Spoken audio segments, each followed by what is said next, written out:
ঘর্ষণ বল কি? ঘর্ষণ বল কি আমরা দেখাইব। এটার জন্য আমি কি করছি, দুইটা বই এই পেজগুলা একটার উপরে একটা রাখি দিয়েছি।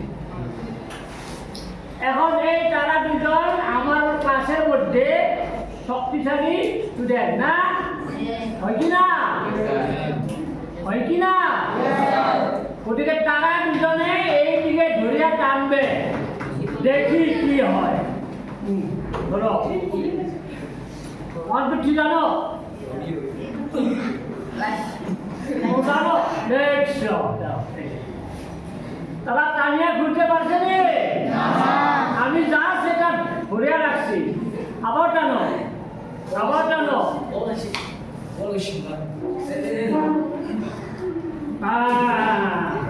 পারছে না কেন? এই পেজগুলার মধ্যে কি হচ্ছে, এখানে ঘর্ষণ হয়েছে। দেখছো এখানে কি হচ্ছে? ঘর্ষণ হওয়ার পরে তারা শক্তিটা অনেক বাড়িয়ে গেছে, আর তাই তারা টানিয়া খুলতে পারছে না।